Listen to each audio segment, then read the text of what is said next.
It is my pleasure to host Claudia Gomez Llamas. She is Global VP of Global Marketing for the Secure Power business at Schneider Electric. Claudia has been an amazing supporter of HITECH. She received the HITECH 50 this year, and she also graduated from the HITECH KPMG Board Readiness Program. So please give Claudia a warm welcome.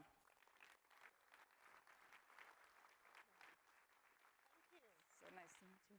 Nice to meet you. Good. So, good morning, everyone.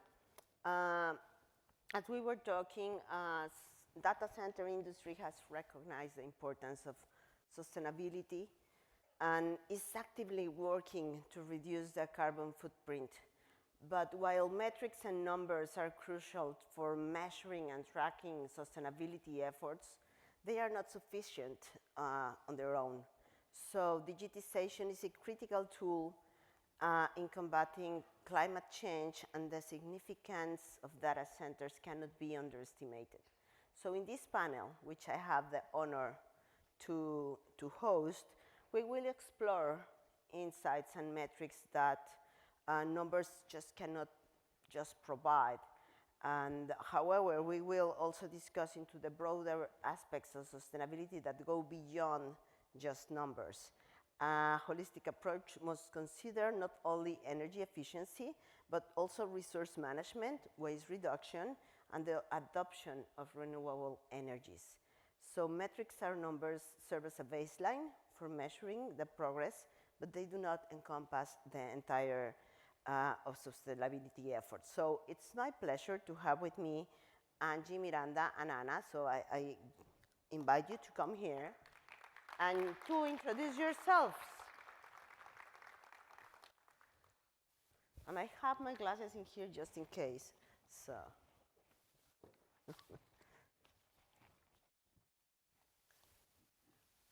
Perfect. So we can start with you, Miranda. Can you introduce yourself, please? Absolutely. Oh, there it's on. Hi, good morning, everyone. My name is Miranda Gardner. I'm the Executive Director for the iMasons Climate Accord. The Infrastructure Masons is my parent organization. We represent most of the hyperscalers, so I think you saw all of them who support HITECH, Google, Meta, Amazon, and blanking Microsoft. The Climate Accord was launched last year, so February of 2022. We represent over 220 companies in the digital infrastructure space, representing over $6 trillion in market cap. And our focus is carbon neutrality and climate initiatives related to sustainability in the digital infrastructure. Happy to be here this morning. Thank you so much. Please, Angie. Good morning, everyone. For the past 2 months now, I'm the Director of Sourcing for Advanced Technology and Data Center Infrastructure at Google. Before that, for almost 2 years, I was leading the engineering data center organization at Twitter. And before that, for almost a decade, I was at AWS as head of power and cooling for data centers. All in all, I have almost 20 years of experience working in the technology industry, mostly on the telecommunications and data center world. Not that that was planned, as it happens with people that end up in the data center industry. It just so happened that I landed there and I was like, oh, this is the thing. Oh, this is the cloud. Oh, I'm in it. Oh, I'm building it. So anyway, with that, thank you for having us. Thank you, KPMG, for this amazing venue. I didn't know of it. And now that I know, I would like to come again, no pressure. And thank you to Schneider and HITECH for allowing us to have these panels and these provocative conversations around sustainability. Anna. Hello, everyone. Anna Timmey. I'm the head of sustainability for the Secure Power and Data Center division of Schneider Electric. My role very roughly is in twofold. We are a central function within our division. We are responsible for supporting our lines of businesses and driving Schneider Electric's strategy, and also specifically our decarbonization strategy through our lines of businesses. And also responsible for supporting our customers and helping them accelerate on their sustainability journey. So I've been in the data center industry now for about 6 years. Prior to that, telecoms, mostly based in Europe, mainly Italy. Also, I will wear, excuse me, will wear a second hat on this panel aside from Schneider Electric. I'm very honored to sit on the governing body of the infrastructure, the iMasons Climate Accord that Miranda here is a director of. So I'll be sort of touching on both of those two hats that I proudly wear here. Thank you, Anna. I am so happy to have you here because you have been, living the Hispanic community over the last two days. So welcome. Okay, so let's start. So I know that most of you are already doing some approach in data center sustainability because this is an industry that it's keep growing and growing far. But normally we used to measure carbon footprint. They are useful, but they don't really capture the full environmental impact. So how can companies measure and report on data center impact? What metrics do you think they should use? How do sustainability metrics fall short in capturing the full picture of what kind of organization can address on this?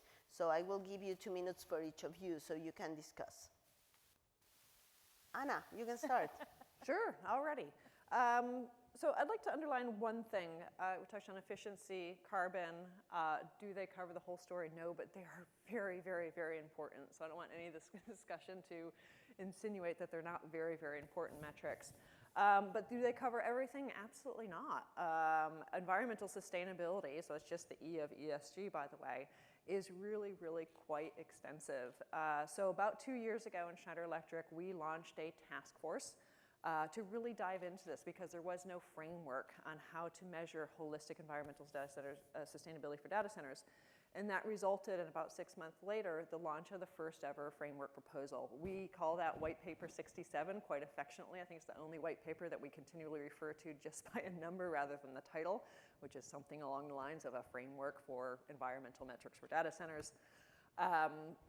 And in a very brief nutshell, we divided the metrics into 5 key categories of impact. So we have power, no matter what kind of power you're buying. We have greenhouse gas emissions, which of course includes carbon, but also SF6 and refrigerants. We have water, we have waste, and last but not least, we have land and biodiversity. Then across those 5 categories, we launched a whopping 23 metrics, and that sounds like really a lot, but along with those 23 metrics, we did propose a maturity model. So beginners only start with 11 over a couple of the categories and so on and so forth, and really only the leaders we're suggesting should really tackle all 5 categories and all metrics. So that's a year and a half ago. The good news is, Schneider Electric, we're not a data center provider, so us proposing this framework, we'll see how it goes. After a year and a half, a lot of discussions with our customers, with industry organizations, with analysts, it stuck. It was the right approach. So actually just yesterday, we published version 2 of that white paper, and not a lot changed. Same 5 categories, more metrics, as environmental sustainability is quite extensive, but we did reduce the amount of metrics we're suggesting for those beginning their journey. And I'll just spend a moment as well on where they fall short, though. We can measure anything we want to at the end of the day, and we can add more metrics, we can drop them out, we can evolve them. And they work for any one company that is interested in setting a bold strategy and tracking the progress against that strategy. I think where metrics start to fall short is where and how we drive them as an industry, because I think that's the key to acceleration. It's the key to the data center industry doing its part to curb climate change, is how do we measure and reduce as an industry. So currently where we fall short is everyone measures a little bit differently, especially when it comes to carbon. So that's a big topic that we're trying to address in the iMasons Climate Accord to really understand how we can get consistency and therefore accelerate. Sounds super good. Okay, so Miranda, can you talk about this? Sure. So I kind of backwards into this. I would argue that we are not falling short on our metrics, but that the metrics are always changing, and we have to be adaptable to that happening. I used to work at the U.S. Green Building Council, developing the LEED rating system, so leadership in energy and environmental design. You probably see the plaques all over the place. That was my body of work for a long time in the commercial sector, healthcare, pretty much everything but data centers, and they've now done some alternative compliance paths to address it. And similar categories to what Anna was talking about. You're looking at sites, you're looking at water, you're looking at energy. The focus, though, 15 years ago was energy. Now it's on carbon, and operational carbon, and embodied carbon. Probably in about 10 years, it will change to something else. So the more we can kind of adjust, and as somebody said to me nicely recently, keep building the plane as we're flying it, the better we will be in terms of adjusting to the metrics we need to report, making sure that we're adjusting with each other, and again, looking at what the similarities and differences are. And then when it comes to the Climate Accord and the work that we are doing, our focus areas are primarily embodied carbon, but looking at it from a power, equipment, and a materials sections. And so we have 3 working groups. Last week, our first case study was launched on LCA, so life cycle assessment. We will be launching a case study once a month for this very reason, to kind of address how you can approach this wherever you are on the maturity model, whether you are Google or Microsoft, or you're some of the companies that I have in my organization that are 1 person, 2 people, and where you need to be in terms of your journey. And I love that approach because, you know, you don't need to start with everything. You just need to focus on which things are important to you and how can you improve every day to make it better. And then you can go over and over and look again, right? Yep. So, okay, so come on. So I'll tell you a little bit about, not so much where they're falling short, and yes, a little bit on that, but the story that metrics will not tell exactly like that. One is the awareness story, and it's not just the awareness around the partners that we work with, but also the awareness from all of us, right? The levels of maturity and the levels of awareness. I know some of you might be thinking when you're hearing some of this is like, oh, let the companies solve the sustainability problem. But, you know, and then we start talking about metrics and energy efficiency, and everyone's like, oh, energy efficiency, yeah, they have a big problem to solve. But the awareness amongst all of us is just as important as the responsibility that big companies have in that journey to get us to 0 emissions, right? So that's one, is the story that the metrics don't tell is the awareness, the level of awareness of our partners. The second piece is the maturity in the journey, like you said. You know, there's companies that are very mature, they have the metrics, they have frameworks, and there's companies that are like, I'm struggling to make ends meet every month, so sustainability not at the forefront of my priorities, right? And it's just as important that we help those companies, big or small scale, in that journey. In terms of where metrics fall short, I'll tell you where I personally think that's the case. So there's, yes, energy efficiency in terms of data centers, and there's emissions for sure, but then, you know, we had a super interesting conversation around AI yesterday and all of what AI can empower. Well, there's water usage that comes with that, right? And there's water treatment that comes with that. And there's waste management, and how do we reuse our materials in the data centers and help them last, or if only our iPhones were able to stick around for 5 years, you know, maybe that could make a dent. I don't know, I'm going somewhere else. But anyway, the second part where metrics fall short, I think, is also biodiversity, right? We're not thinking about that yet. We're still in the journey of like, wait, what? What's water usage? What are emissions? Which emissions? But there's also the fact that, like, how about instead of just being net zero, how about we're nature positive? How about we talk about reforestation when we build data centers? How about we build data centers in wasteland always, where no one else would build anything, right? Or build up. I don't know. There's a lot of innovation around that space, and I think that's where we're just getting started to have the conversations.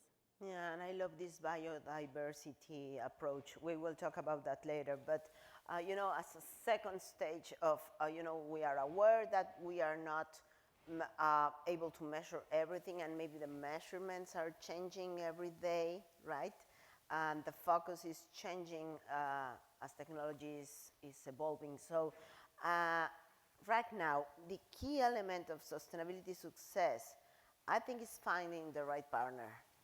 So it can help you to, you know, organization to navigate these sustainability journeys, because we are supposed to be based as the experts on this. So how can you share your thoughts in terms of, you know, and just for Angie and Miranda, how do you choose your partners? What do you do to make it happen, to make it work? Yeah, sure. I'll say I don't think there's good or bad partners that you engage with. There's very mature partners in terms of sustainability, and then there's partners that are in diapers in terms of sustainability, and you just and it's as big a responsibility for, as an example, Google as a company to meet its sustainability goals, very aggressive goals, but it's just as important to bring every partner that we work with into that journey. And not only our partners, like everyone. When our partners succeed in their sustainability goals, that translates and reflects into how our customers that are using those products and our products will go and make dents in that sustainability journey as well. And so I think, and I had the opportunity to visit some of our partners for data center construction a few weeks back, and you could really see the difference. Sustainability was a big topic for us, and we were asking very important questions, and then some partners were like, here's our framework, here's our playbook, here's how we measure it. And then there was another partner that was like, yes, sustainability is super important, isn't it? And Google, and I'm sure not only Google, but other companies have the resources, partners, and technology to help those smaller companies that are just beginning in their journey to be able to measure their energy, their water, even their flights. Like the technology enables all of us to be able to measure and learn more about our sustainability. And it's just a matter of raising awareness and helping them implementing those products that are available. They're off-the-shelf products that you can enable through the cloud that will help you better measure your sustainability and get there faster with all of us. Yeah. So as I mentioned at the Climate Accord, I have 220 some odd partners, which is quite a number to try and work with and collaborate with. At the same time, it helps us not reinvent the wheel. And I can't stress that enough. There are, the last time I checked, something like 90 different rating systems out there when it comes to design and construction. My background's in architecture, so I've seen probably 80 of them or so. And so, to work with your partners on their expertise. Schneider Electric is a member of the iMasons Climate Accord. Google is a member of the iMasons Climate Accord. Where are the opportunities that they have in-house with their research partners, with their delivery partners? Again, even some of the smaller companies that are, as was nicely put, in their diapers on their sustainability journey, what can they bring to the table so that we can do this together and collaboratively? Are they there at pre-construction and pre-design? Are they there through operation? Capitalizing on the different skill sets that we have really lends itself to a much more promising future in my mind. We tend to get stuck in our little silos. We tend to think that we're the only ones that can do it or that we can't do it. And instead, just look around the room here, look at my membership body. There is so much out there that we can, again, take advantage of and really use to drive sustainability and really, kind of push that holistically. So again, I would stress, please don't reinvent the wheel. Please look to the people sitting next to you, to your partners, to those you've met this week. We just have so much knowledge to go together, to learn together, and not worry too much about the mistakes as well. I think there's, a tendency to forget that we are all making mistakes, and there's a lot to learn from that as well. And there's also, it's not a linear journey too. You start investing and you start implementing and learning about metrics and how to measure things and figuring it out like everybody is. And then you realize that you missed a big important part of it, right? Like, for example, okay, so Google has a very aggressive goal, net zero emissions by 2030. Yeah. Great. How about the partners that you work with? Right, so yes, let's start measuring that. And then you realize that maybe some data center designs that you're working on that other partners engage other partners for are nowhere near starting their sustainability journey. And how do you make sure that within your design, at the very beginning of when you're starting to think about a data center, you enable all of the partners that are going to be involved in that to be part of the sustainability journey from the beginning, and not as an afterthought. You're like, oh, you're not there. Let me help you. No, too late. You're already building the data center. It's already operating, right? Yes. even if there are ways to make it, with a data center which is already built, there are ways to make it happen. There's no other perfect way than doing that, from the beginning. So I think this is a huge problem that all of us are owning, and we need to take care of that by awareness, by sharing best practices, by being involved with everything that is coming out and being able to try, make mistakes and then correct again the course. So that's the challenge. So Anna, what role do you think stakeholders' engagement play in ensuring that sustainability metrics are meaningful, but also very important, that reflect the values and expectations of different groups, like, including customers, employers, investors, even employment people who work there? So it's a tough question to answer in just a couple minutes. So I run a central function. We drive sustainability through every single function in my division of Schneider Electric. So I almost think my job is just managing stakeholders, which actually I think it really is at the end of the day. But I'd first like to pick up on what we just talked about around stakeholders, and we have lots of stakeholders in our value chain. One of the things that we found and thoroughly believe is really, really useful, and it's something Angie said, is like we have to help. We have to enable stakeholders to follow us.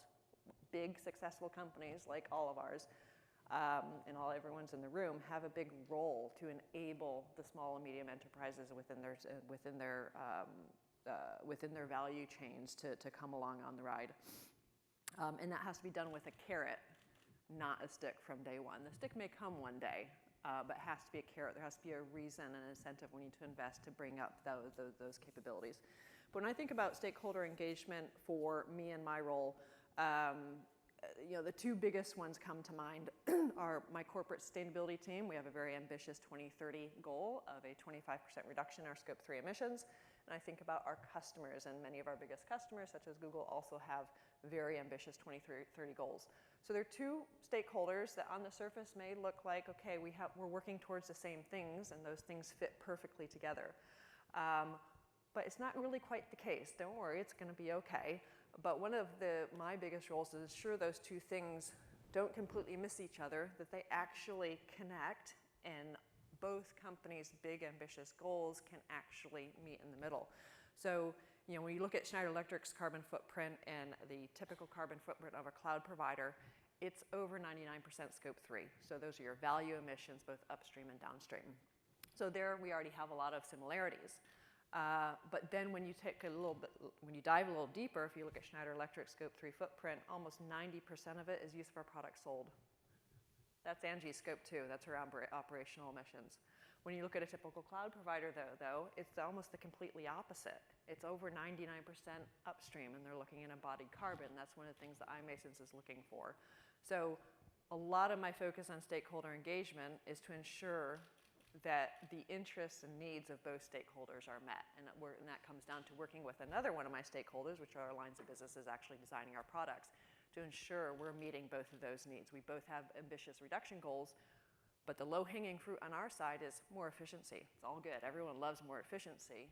But what our customers are needing is drastic slashing of their embodied carbon.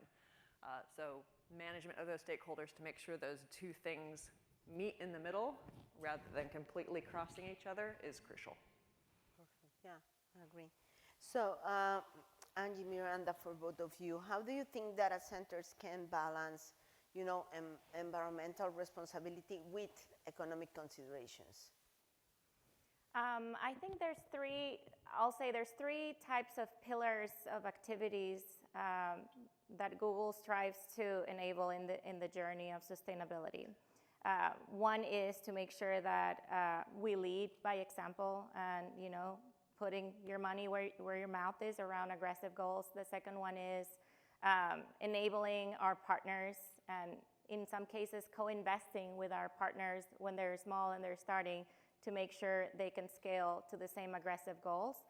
And then the third one is also enabling our customers that use our products to use them to become aware. But in reality, one is not at odds with the other. Yes. You know, being sustainable, being responsible, environmentally responsible, is not necessarily at odds with economical or financial goals for a company. And I'll give you an example within the data center industry. Like, you tell me that you cannot make millions of dollars per year by being energy efficient. The more energy efficient you are, the more money you're saving, and it's also environmentally responsible, right? And then circular economies, like millions of dollars that Google is making by reselling hardware that would otherwise go to waste. Yep. You know, and that's an active program. But those are just a few examples of where it's not an odds, right? I feel like it's almost an argument or an excuse to use to not start the sustainability or set aggressive metrics in terms of sustainability when you say, well, it's just so expensive. Is it though? There's off-the-shelf, cloud-enabled products that you can buy very cheaply to be able to start measuring the very basic metrics. So, like, I don't think they're at odds with each other. I think it's a matter of just awareness, becoming aware of what's available, and that is a responsibility for every company, but companies that are aware, like our companies, to make sure that we enable that awareness. And I'll give you an example, and I'll just ask just a simple question, because this is the same level of awareness here is similar to the awareness that you would see in the company. So raise your hand and be honest if you know what your daily water usage is in your household in gallons per day. Here we go, all hands. Yes. So when we talk about, oh, the company's maturity levels, oh, there's companies that are very junior. Yes, in diverse. Same with us. It's the same level of awareness that we need to raise. And did you know that there is actually very affordable technology that you can enable in your home to be able to start measuring that? And yes, it's not only the showers. I'll give you an average. It's 60 to 80 tons, gallons per day per household. So give you an average. Oh, but you like to open the water because you're very efficient, and while it's getting hot, you go into the kitchen and prepare something? Up it up. Oh, you're very efficient when you're getting ready. You open the shower, and when you're getting ready, you start shaving. Up it up. You're in the higher end of the measurement, right? And so I think that's the awareness. If I can give a takeaway here, is it's not here, sustainability, it's here. And it starts with all of us, because you either are already a leader or you will become one of the leaders that will be sitting at the table advocating for sustainability goals for your company.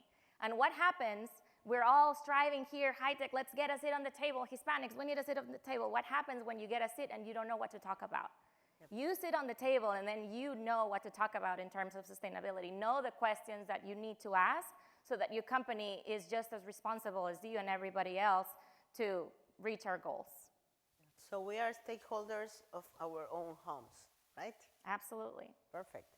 Okay, so We're stakeholders in our own meetings too. Yes. Even asking the question why or how or what was being done for that. My stepson is a Boy Scout, and now the Boy Scouts have 2 badges related to sustainability. One is sustainability and one is environmental. You can go and find it on the BSA website, and it goes to the point we were just talking about, step by step through things about how to track your waste, how to have a conversation with your parents, what is composting, just understanding the basic terms, because we talked last night about the next generation and people that we want to lift up and the education we want to provide to them.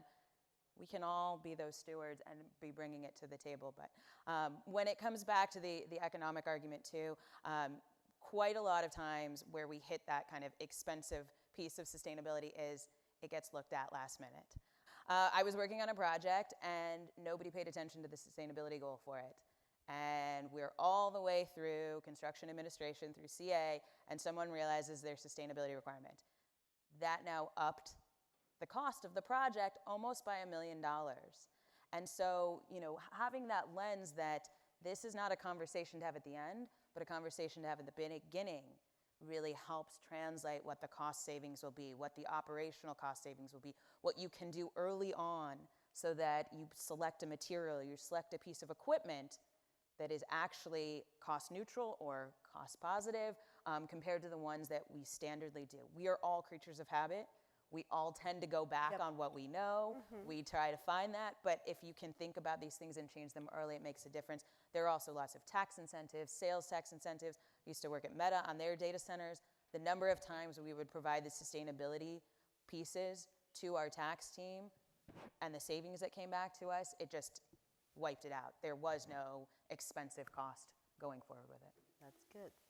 So we have been talking about, metrics. How can we reflect that values and, expectations with our customer, employees, and investors? We have been talking about the balance between environmental concern and economic requirements. So, Anna, I would like you to talk a little bit more about, some data centers have made significant strides in reducing this environmental impact. The industry continues to consume a vast amounts of energy and resources. How do you see as the most pressing sustainability challenge that data centers are facing, and that how can they be addressed in a ways that keep balancing, the economic responsibility with the need for innovation? And this is very much related to everything that is happening day to day. Yesterday we were talking about AI, and tomorrow I'm sure we're going to be talking about something different. So how can we keep tracking, on the innovation pace? Yeah. There's many challenges. I won't hide that fact. But I'll start out by saying that, the world has the technology available, but that doesn't mean curbing climate change is easy. We can't just hit the easy button. There's no external consultant that you're going to call in and just do it for your company. So it is hard work. Expect that coming in. I think one of the biggest challenges the data center industry faces today is growth. And I was challenged on this on an internal meeting on Monday. I was a sustainability person, like, are you telling us not to grow? No. I will never tell anyone not to grow. But of course, demand for compute has been growing exponentially. We all know that. We all know it will continue to grow exponentially. You add AI onto that, it just keeps on exploding. So when companies like ours and all of yours try to make reductions, all reductions are good, but the best practice is to set a baseline and make an absolute reduction from that baseline. That gets very, very, very hard to do when your business is growing. Very, very hard. So it leads to a lot of uncomfortable business decisions, especially when we're challenged to grow our businesses even more. I had that conversation with the line of business the other day. They're growing their business even more, and all of a sudden they realize that really puts at risk their decarbonization strategy. They'll make it anyway. We're going to help them through that. But also when we think about selling more in areas that potentially have, for lack of a better term, a dirty grid, that is really detrimental to Schneider Electric's decarbonization strategy. But are we going to stop selling in areas that have dirty grids? No. Why? Because they need the infrastructure. So on the bright note, growth is necessary. Growth of data centers. We need more data centers. It's not only necessary, it's fundamental to curbing climate change. There are two key things the world and all industries need to do. Everything needs to be digitized. We have to drive efficiency. That came up over and over and over again, not just in the data center world, in all industries. How do we drive efficiency across all sectors and all industries? By more data, so more data centers. Two, we need to electrify everything. We cannot decarbonize fossil fuels. So as we work to electrify all infrastructure and in parallel decarbonize all the grid, what's needed more there as well? More digital to manage the new and different carbon-free energy sources that are becoming available. So growth is necessary. It's a challenge, but it's not the evil in the world. The data centers and the growth of data centers is fundamental. The challenge is, how do we all continue set and meeting our very ambitious decarbonization goals whilst also growing the business? And that's one of the big challenges we're grappling with right now. Yep, definitely. Yeah. So for you, Angie and Miranda, let's talk a little bit about communities. And Angie, you were putting an example yesterday about are you there to really, let's not use your cell phone or so. So I would like you to talk a little bit about that. So Did I because, say that? yeah, because One of us did.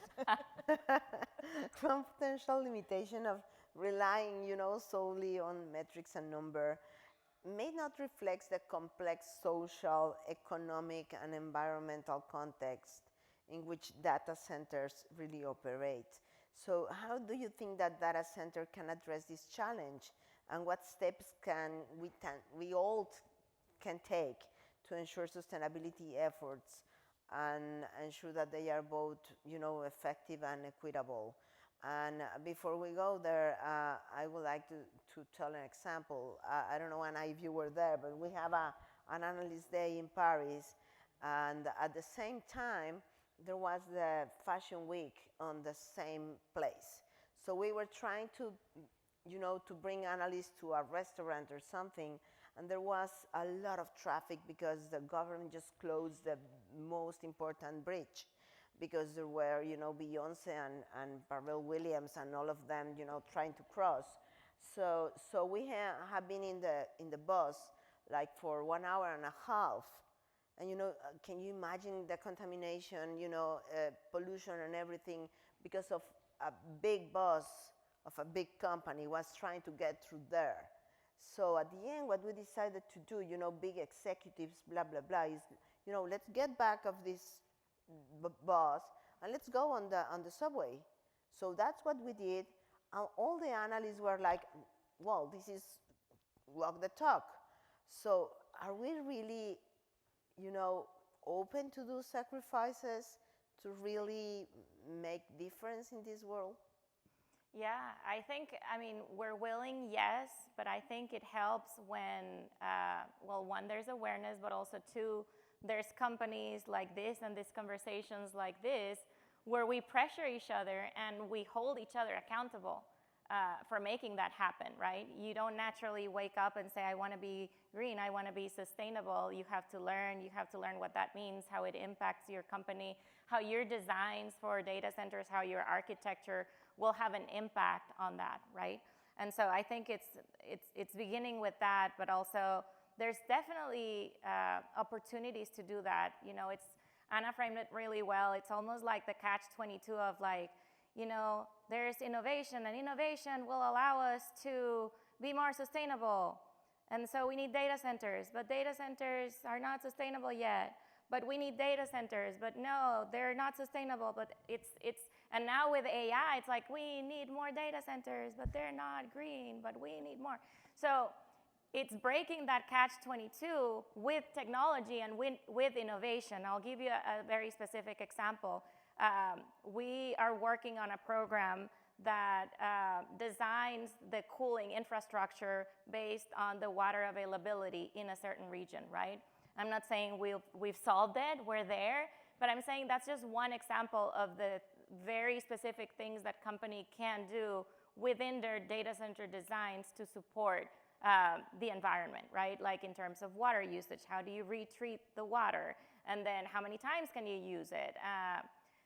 In the regions where the water is not available, okay, what are the cooling solutions and are the refrigerants compliant? Like, so I think that's where it starts, and it's a never-ending conversation. It's not this is the question, this is the answer, and that's why I really appreciate this panel, because it really needs to be an evergreen conversation of like, now what? Okay, so Google, 2007, they were one of the first major companies to become carbon neutral. Okay, now what? So what? Like, the world keeps changing, you keep designing, you keep growing. What are you gonna do now to become net zero emissions? But then now what? What about biodiversity? So it's just an ongoing, it feels overwhelming when I say it like that, because it's just a never ending, like, now what metric? Go deeper. And then, okay, now it's you. What about your tier 2? What about your tier 3? What about them? Are you not responsible for them? And big companies, with big power comes big responsibility. Did I just quote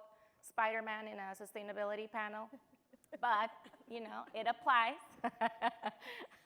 Yes, I did. But, we all have a responsibility, and yes, some companies have a much bigger challenge than others, but we're all part of those companies. Yeah. I would just say too, none of us is doing it perfect. I know you're sitting here thinking, we've got it figured out, we're here, we're doing the hard work, but it is hard work. And luckily we're in it together with people that we like to work with. I was quoting someone last year at a panel where a student or an intern of him is asked, how do you get up and keep doing this? It was about infectious diseases.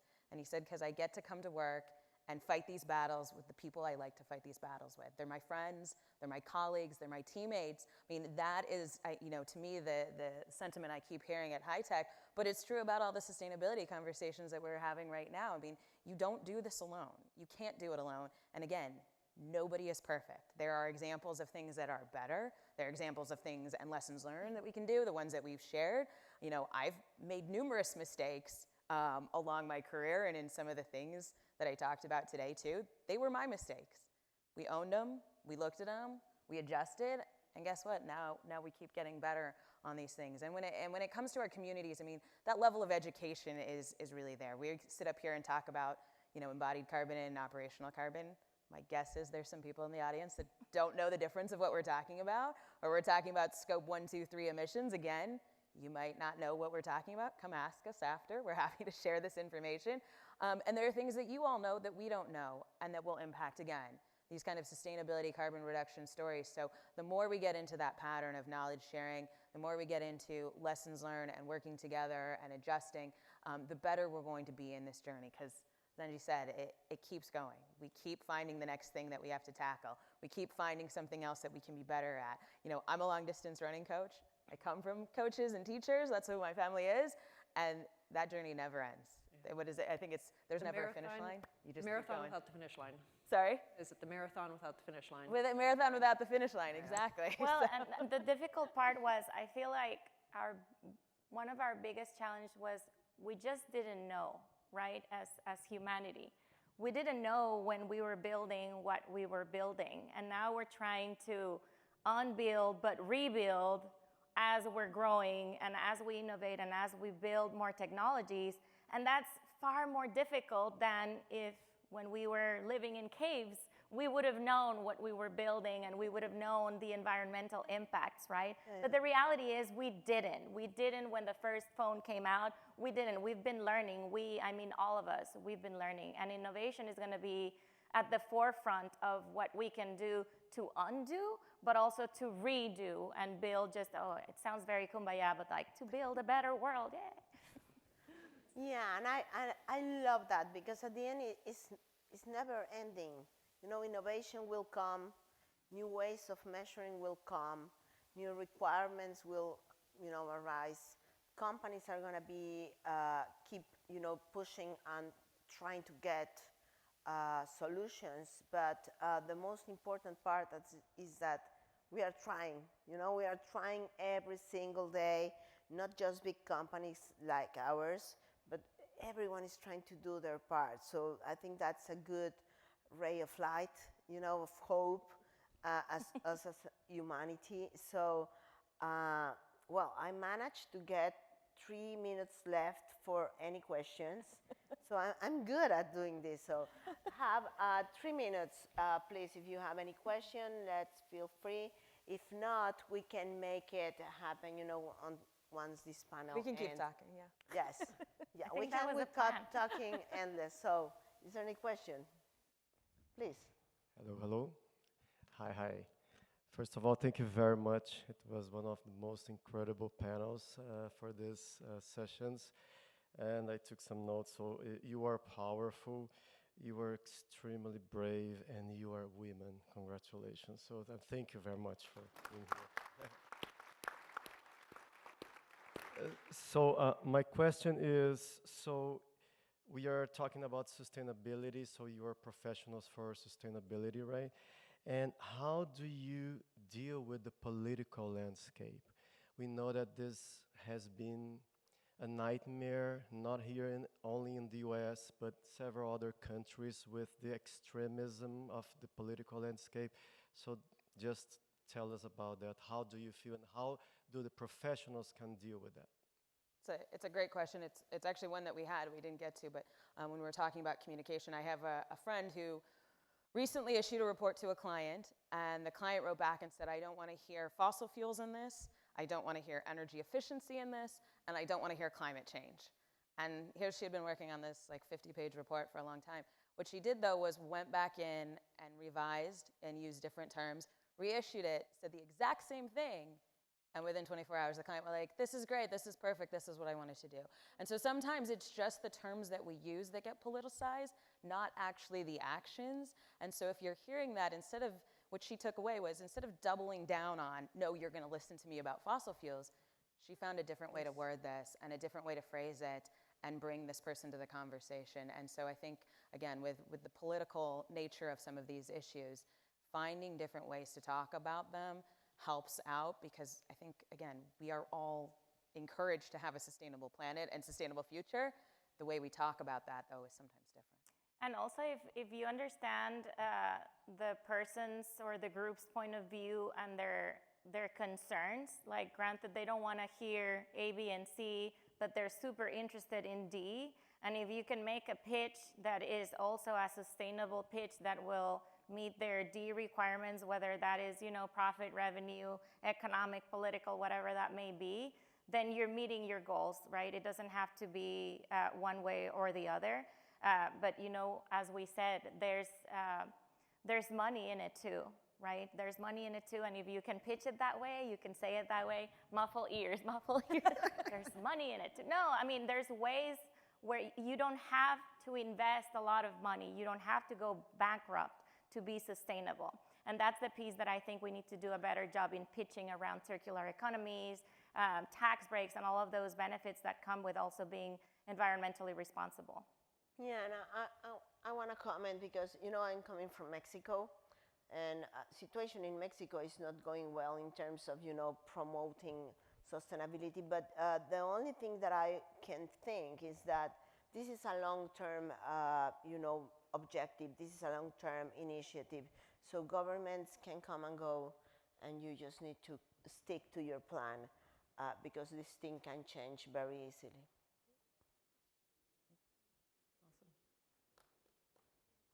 Good question. Another question. Hi, my name is Raquel Giovannini. I work for Bayer, mostly climate division, and carbon, it's one of my favorite topics. Actually, it's what we do. We help farmers to work with their practice on carbon so they can sequestrate carbon and work on scope 2, 3, and 4. So a couple of things. The first one, love that you bring it up, the BSA topic. I'm mom from Scouts as well, so it's very nice to feel connected with a panel and mention about the Boy Scouts of America. The other thing is, if you have asked about the energy, I would raise my hand instead of water. Because while I was driving here, I have an application at my home that tells me every day like how much it's being used from energy. And I just checked here because of you were mentioning about the water. I just checked that the app also mentioned about how much carbon emissions. So thank you for that. And we'll do the research. You get a on free water. treat from the cafeteria. Yeah, from my house into, while I was driving through my house, it was like 19 cents that I actually spent from yesterday to today, but keeping on a $15 during the day. So my question is, you mentioned about the 5 key factors. I missed the 5th one, if you can repeat it, please. And the other question that I have is, how much do you think that companies, they are mature related to carbon emissions, especially in data center, or could be the other place? And if you do think that one of the 5 key factors categories, if you think that carbon is still the one that we need to know more about it, how to measure and what to do with the carbon emissions that we are doing. About the 5 key factors, I put it here like power, greenhouse emissions, water, waste. I missed the 5th one. Land and biodiversity. Thank you. Yep. Yeah. So if you can tell me like where you think that those 5 categories is the one that companies are still struggling with to know more, or with metrics, or what to do about it. And I'm most interested to know what you think about the carbon awareness that the companies are very mature with their key factors. Yeah. Two very big questions. I'll try to touch Yeah, on. sorry. No, It's a love the topic. I love the topic. No, absolutely. No, they're perfect questions. So one, we propose a maturity model for that reason. Land and biodiversity, we're only suggesting those metrics for leading companies such as Schneider, such as Google. companies that really can move forward in thinking about more than just carbon. Waste is probably the next one that's still, for more mature companies, everyone should absolutely start with power, measuring their power. But even there, even data center providers are well, I don't say data center providers, but any provider of digital infrastructure, there's still a lot of variability on who can actually even track how much power. I mean, data centers is one, but when you get into the world of distributed IT, that's a completely different world, and it's not necessarily very easy just to have a dashboard to say how much power you're consuming across hundreds and hundreds of IT closets across the globe. And I think I forgot the last part of your question. Where they are in terms of maturity, in terms of carbon, was it? Yeah, so I mean, the right place to start is operational emissions. So it's your scope 1 and scope 2. Data center world, I think the data center, compared to most other private sectors, we're well out in front if you want to compare the data center sector to others. But I think there's still work to do there. But the big elephant, the big challenge is really around those value chain emissions in scope 3. And that's where our biggest challenge lies today. We have the know-how to address operational emissions. Not all companies are there yet, and we have a big maturity model. It's our responsibility to help companies get there. We're doing that right now with our own supply chain, our top 1,000 suppliers, working with them to identify, enable them to know how much energy they're consuming, enable them to translate that into a carbon footprint, and enable them to slash it by 50% by 2025. We are enabling and giving them our free services to learn how to do that. So there's a very wide spectrum of maturity. Come work with us, the iMasons Climate Accord. I'm going to make that plug again. Ooh, This is our goal, is to kind of help any company along that journey in the digital infrastructure to do this. We are, again, as I said, working through case studies. Next year, my hope is to have a debate series, so hot topics on some of these, whether it's a politicized issue or just issues that have two sides of the table. How do we talk about these things? We are looking at kind of case studies that maybe didn't go correctly, so that how do you have a lessons learned on these things? Working with our amazing partners too, working with high tech to make sure that, again, that journey is there, because as I said, nobody is doing it perfectly. And if they tell you they are, they're not aware of everything that they're doing or they're not doing. Okay, sounds perfect. So we are really late. So I just want to share that I'm so excited to see all these people, attending on this important topic. In Spanish, I will say I still have, el confeti arriba de la cabeza de la fiesta de ayer. So thank you so much for attending. Thank you so much for these amazing and experienced ladies. So thank you, Miranda. Thank you, Anna, and thank you, Angie. Angie. I have the confetti in my head. So thank you so much, and I hope we can do that very often. Thank you.